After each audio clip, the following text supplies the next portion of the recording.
Okay, we're going to try this. I'm going to just start my own channel, and I want to start telling all of you about my hobby, a couple of them. One is crafting, but I'm clumsy at it. So I'm the Clumsy Crafter, but I'm also getting ready to retire as a mental health counselor. So it's clumsy crafting and mental health. Crafting for mental health. This is how I kept myself sane all during my mental health career, is crafting. So this is my crafting shed right here. I call it my she shed. I've got all kinds of fun crafting stuff. This is my iPad where I listen to true crime and all kinds of other stuff. These are my tools. This is my couch. There's my chandelier that came from Turkey.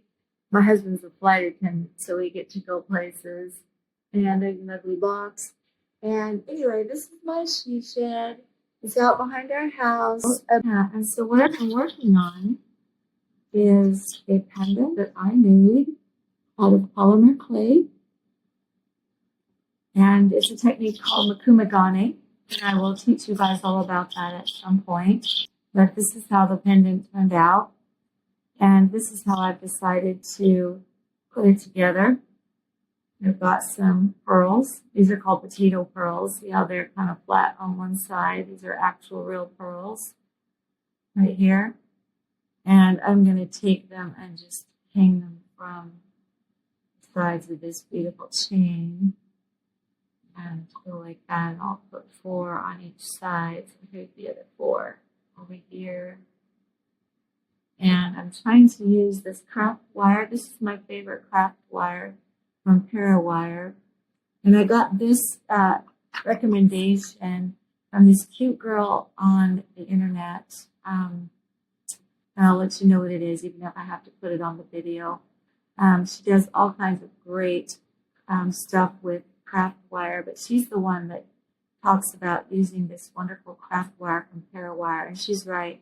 It is probably the best wire out there. And I'll put a link down in the description for you to the Parawire company. But yeah, it's the best out there. And I love the color of black that they have.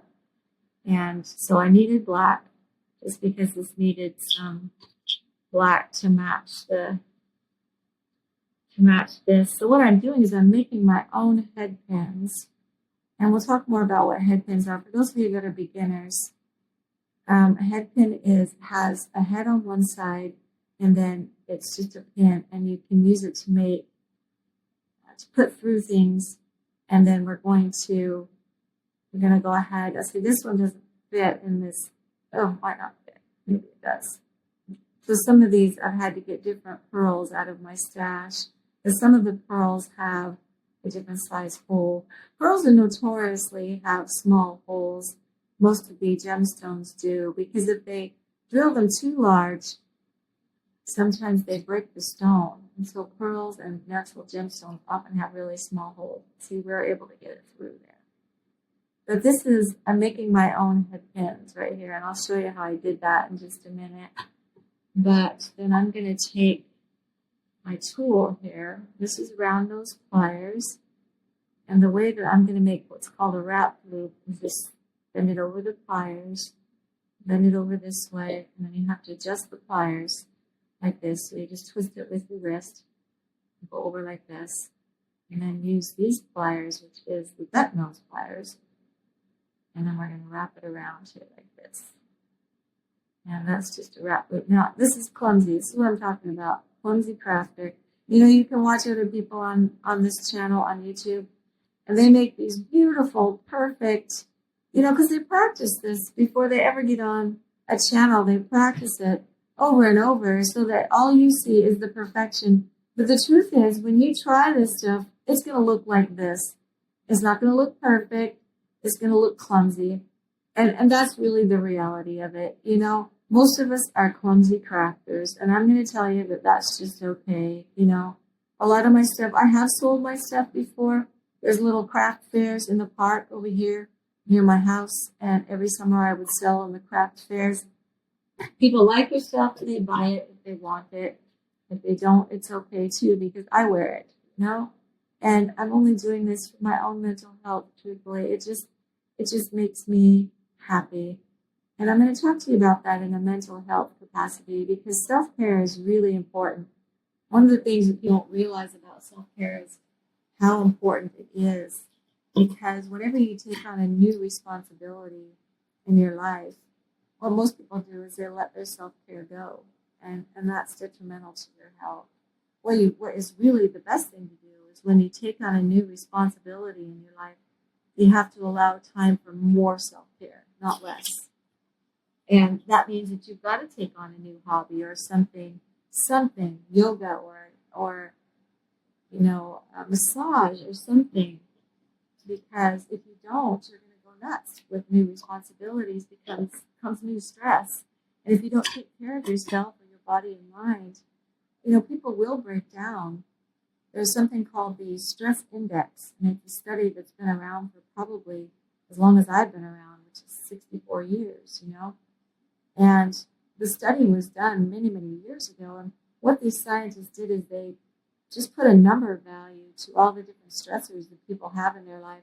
And they put a number value to stressors like, losing a spouse is 100 points and a divorce is 75 points. And if you get more than 199 points in a year, you are prone to have either a psychological or a physical, some sort of physical breakdown. And sometimes people don't realize that, and they plan way too many things in one year. They're going to get married, and they're going to move, and they're going to change jobs. That kind of stress, if you put that kind of stress on a marriage or on a family or on a person, they might break down. They might end up divorced or having big problems or things like that, because that really creates a psychological breakdown. And so it's kind of important to recognize some of these things about your mental health, that you can't expect your body to respond when it's been given way too many things to respond to. We are human beings, we do have limitations. And so it's kind of important to recognize that and take care of ourselves. And so I wanted to just kind of add that in there for just a second, help you to understand self-care and how its importance in our mental health. But anyway, this stress index, you can find it online. All you have to do is type in stress index on the internet, and it'll come up with this questionnaire, and it'll say, do you have these stresses in your life? And then it'll give you point values, and you can add them up and see where you're at. And it's just trying not to get more than, I think, 199 points in a year. Otherwise, you're going to be on the road to a breakdown, either physical or mental. So here's what I've done here. I made this homemade head pin, and this one fit, so that's good. We don't have to go looking for a different. I'm going to have to find a different pearl than that one because the hole isn't quite big enough. But this one is, and this one works. So bending it over my round nose pliers, and then coming up like this, turning the round nose pliers, and then going underneath it like that. And then we do this. Now I got to tell you that the people that I watched when I was first doing this, I first learned in 2016 how to do jewelry. And the people I was watching on YouTube were Sarah Lovecraft. She's so good. Turquoise Street, which is Brittany Chavers. I got to meet Brittany Chavers at the Tucson Gem and Mineral Show, which is a great big gem and mineral show that's once a year down in Tucson, and it's huge. There are so many venues, and you can travel all over the city and go to these different venues. And I was able to go last year. Actually, I went 2 years in a row, and it's just amazing. Plan on spending thousands of dollars, by the way, if you decide to go. It's actually so much fun. But you get to meet all these YouTubers that are there. And I got to meet Brittany Chavers. I got to meet Deb Flores. She has her own channel as well. Danielle Wicks is a great seed beater. So she uses seed beads and builds these intricate bracelets and things. She's amazing. So these are some people that I want you to take a look at and just see how you feel about some of the different art they do. Susan Bailey was another one that was a great influence on me on polymer clay.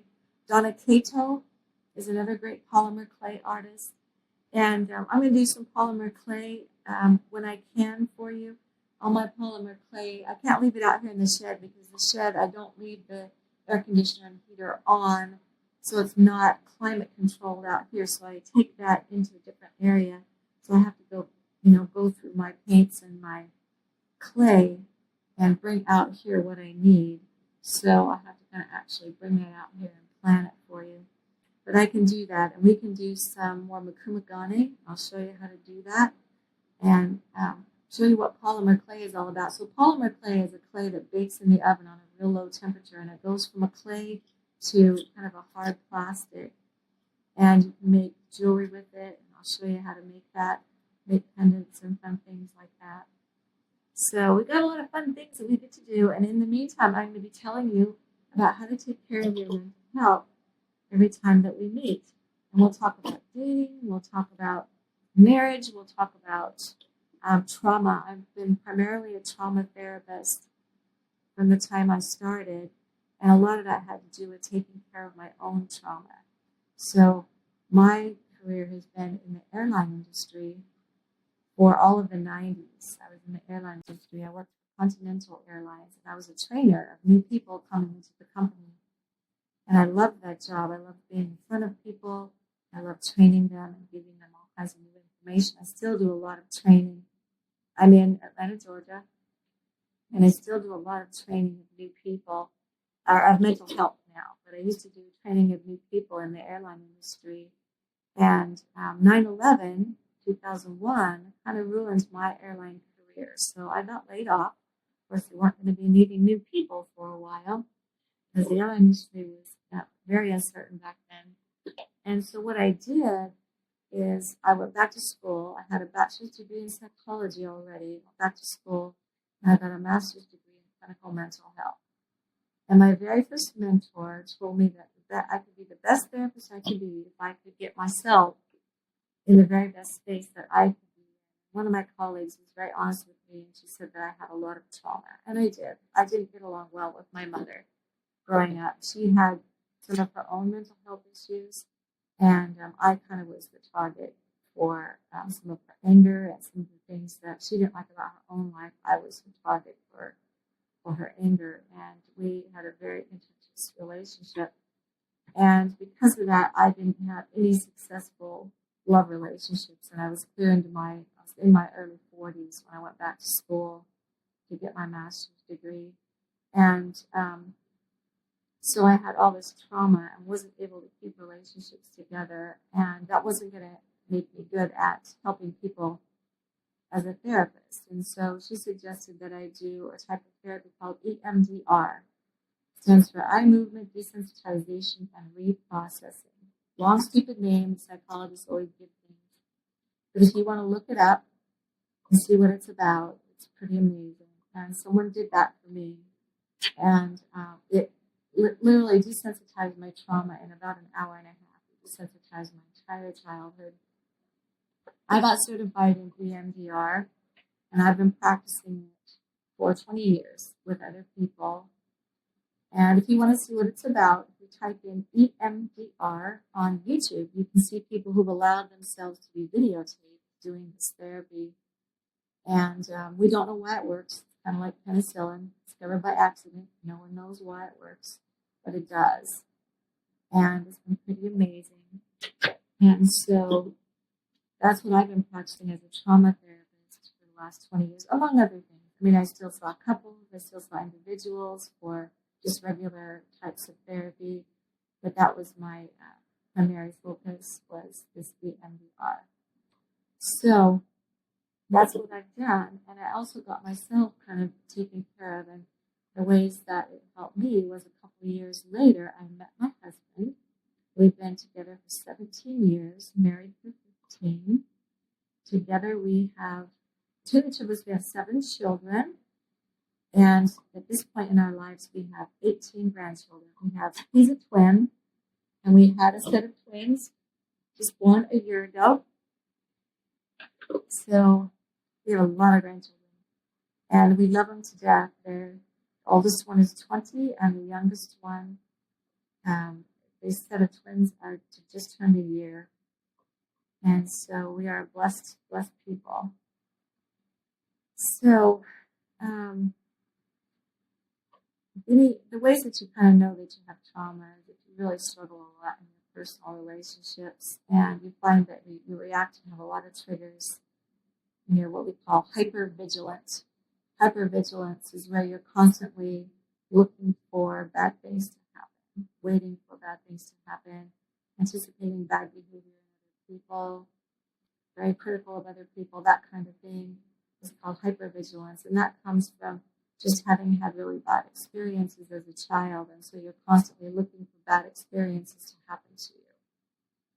And sometimes even anticipating bad experiences from people who get very offended because they haven't done anything bad. And here you are when you're telling them, you're going to do this, or you're going to do that, or you're going to be bad to me, or you're going to hurt me. And they're over here saying, gosh, I don't really feel that way.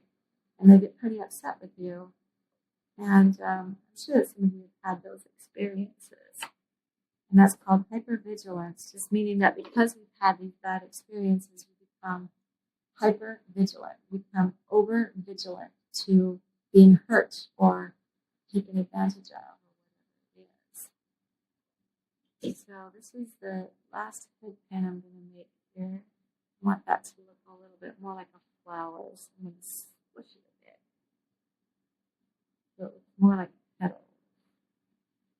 Yeah, well, that works. See what I mean by clumsy? That didn't work very well, did it? Okay, that was a little bit more like a flower. We're going to leave that the way that one is. Smash it down a little.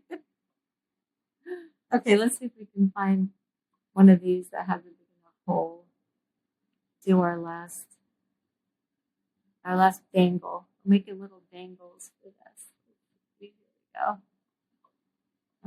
Oh, come on. You can do it. Oh, I don't think so. It's not going to go through. Okay, let's try this one. Come on. Just in case I don't have any more pearls. The other thing that you can do is use a reamer, and I do have a reamer, and try to ream these pearls out. And I tried it yesterday, trying to ream them out because I didn't have this wire yet. It hadn't come in the mail. I'd already ordered it, but it hadn't come. And so I was trying to ream out these pearls, and it's not that easy to do. Pearls are just not easy to use with the reamer. So what a reamer is it's kind of like a mini drill bit thing that will drill out the holes in your stuff a little bit, wider, but it can crack things too. And so it's a little bit harder to use the reamer. You have to be really careful. Oh, come on, one of you guys. It's got to work. I only need one more. One more. This is what I'm talking about, clumsy. See, these things just never go as planned. They never do. So you see these people on YouTube and you're going to see them all elegant and everything goes as planned because they've practiced it over and over. And that's why everything looks so easy. See, I've got a kink there. I'm going to take that off with this cutter here.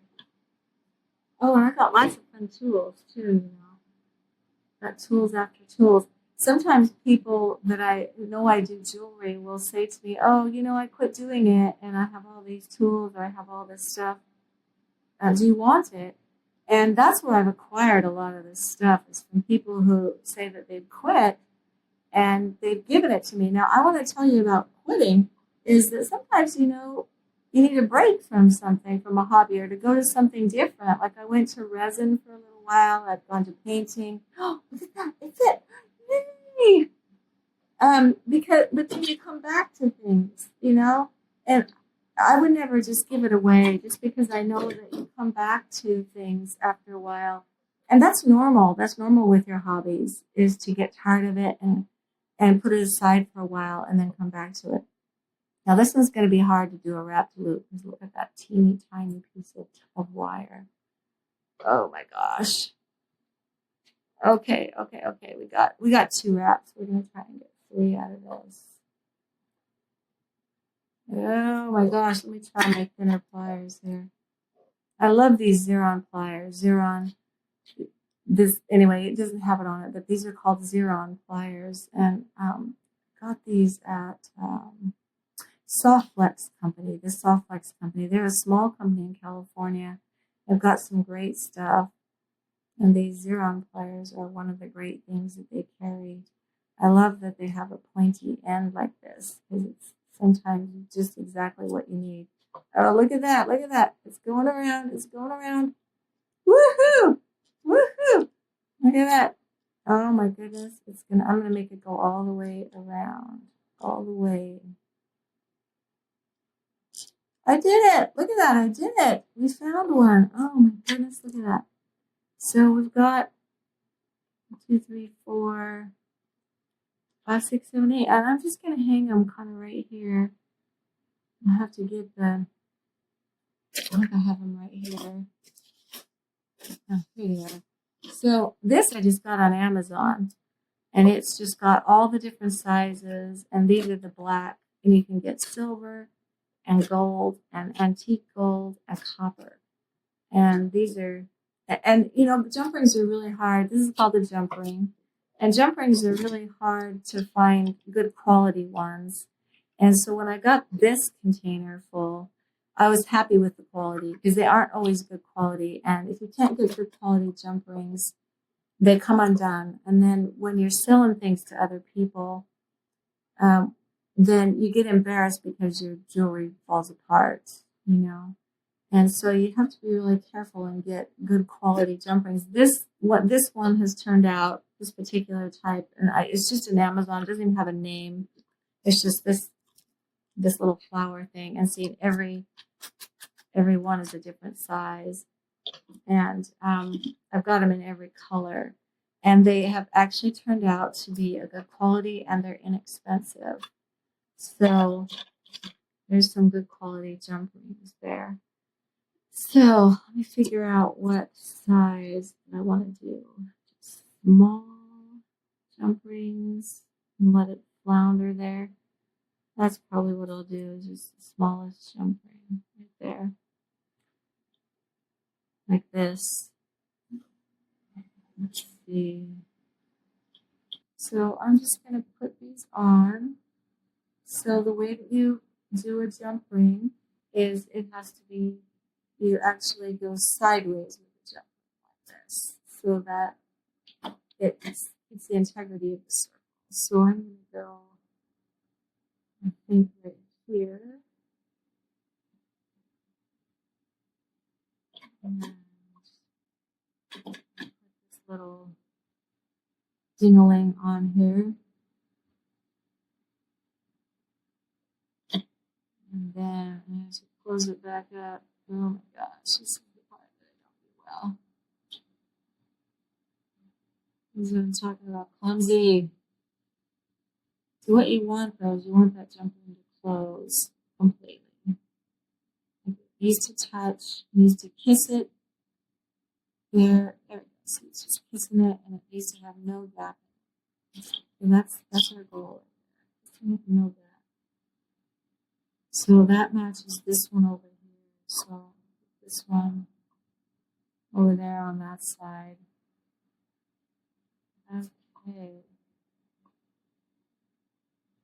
So do that, and then put this little guy right here on there.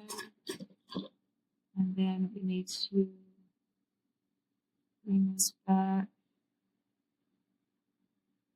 This is the part I'm so not good at. Sometimes I think it helps to do it slowly. You know, just take your time. Take your time. Now, if I'm bored, please just fast forward. Okay. So if you want to help me make it successful, you're gonna have to do the like, subscribe thing. Just try to find an even amount through here. So I think I'll go up 4. Let's go in the same direction. 1, 2, 3, 4. Oh, that's too far. 4. That'll put it about that far apart. That's a little far. I think I'm gonna go 3. 1, 2, 3. 1, 2, 3. I think that looks better. Yeah, we're gonna go 3. What did I put it? Put it on this one, so I gotta turn it that way. Great, it's gotta go on that one. Yeah, it's gotta go on that. This is called cup chain, I believe. Cup chain. And I gotta have them go in the same direction. So that I can put them all hanging the same way.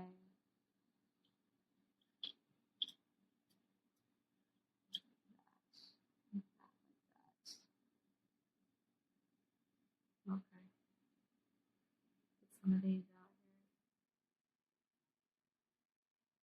Put this aside. I don't want to knock it over. Believe me, I've knocked things over before. Oh my gosh, what a mess that was. But yeah, so here we go.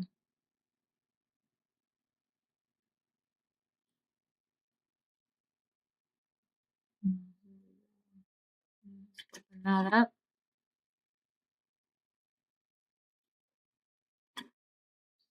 1, 2, 3. There's this cute girl that I started following. Her name was Becky Foster. And she does some really cute designs. And she's a very cute girl on YouTube. I like to watch YouTube a lot. And I could tell at first that she, like me, was just trying to figure out how to get these videos to run. And I can really empathize with her right now because I think some of my videos are going to turn out like some of hers did in the beginning. Anyway, but yeah, so watch Becky Foster. She deserves it. She's a very cute girl, very cute designer. Okay, 1, 2, 3. That one. So I have it turned this way. Okay, so I put it on the outside of this one. And then I needed to go 1, 2, 3. It needed to go on this one right here.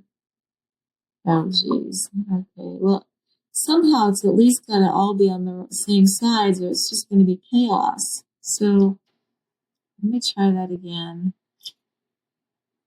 Let me at least try to get it all on the same side. See what I mean by clumsy? And this is how it really is, guys. When you're crafting and you're trying to follow people on YouTube that do all these wonderful things. Another really good polymer clay artist, if you want to get into polymer clay, is Samantha Burrows. She has a channel called Jessima Designs. And she's quite detail oriented and quite a perfectionist. And so you know that she's probably practiced hers for hours. So her videos come out absolutely perfect. And she's got everything down. So hers are going to look perfect, you know, but she's really practiced and she's practiced her designs probably for hours. She's such a cutie. And she also has her own store, her own Etsy store, as does Sarah Lovecraft. If you want to watch Sarah Lovecraft, she has her own store as well. I haven't met Sarah in person. She doesn't come to the other shows that some of the rest of us come to. She doesn't come to the mineral show. She said that she prefers to go on vacation that week of the year because she knows she'll spend too much money. I kind of get that because I spent a lot of money in Tucson. There's some of the most beautiful gems and designs that you have ever seen, and all of your favorite YouTube artists are there, all of them. And some of the companies that I like to follow, that I've been following online, and some of these are small companies that are trying to make it, and they make it because of their wonderful following that they have on YouTube. And they've worked really hard to get their followings and stuff. And so they come and they do these events where you can go and meet the people. And I got all kinds of great free stuff from some of these companies that I've been following online and buying jewelry supplies or different things from Sam's Bead Shop. I went because of Sam's Bead Shop. So that's where I get a lot of my bead supplies. It's from Sam's Bead Shop. He's out of San Francisco. Young 25-year-old kid who just started, because of his passion for beads, he just started selling them online, just kind of on Facebook. And then he's got his own channel now where he has sales several times a week. And beautiful, beautiful gemstones and beads from the Czech Republic, which is kind of the bead capital of the world. And he does such a great job, such an absolutely great job. And I went with a group of people I had met through Sam's Bead Shop, and it was so much fun. We had such a good time. I'd never seen these people in person. We'd only met online, and you know how that can sometimes turn out. And I was so pleasantly surprised that it turned out absolutely so much fun. So Cindy and Maureen and Shira and Sam and Rachel and Jesse, we had a wonderful time in Tucson. And thank you so much for making that experience that it was for me last year. And I hope we get to do it again. We do. So yeah, I've been in the bead world and the polymer clay world, which since 2016. Teresa Salgado, Tiny Pandora, she has a website called tinypandora.com. She actually does a polymer clay convention that is where I met several of my polymer clay friends. It's in Indianapolis. It's going to be there again in April of this year. And we all met at this convention in Indianapolis. And there's probably, she can only handle about 50 people. So if you want to get in on this, you got to get in on it quick. So go to tinypandora.com and sign up for the convention in Indianapolis. And we have such a blast. I'll tell you what, we have such a blast. And I mean, they have a pajama party one night, and we have a theme party where we all dress up.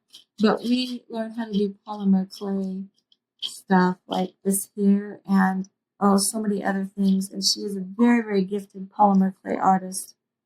So if you want to look up Teresa Salgado or Tiny Pandora, you'll see some of the stuff that she's done. So I'm kind of taking you through my journey in the craft world, as well as taking you through a mental health journey here.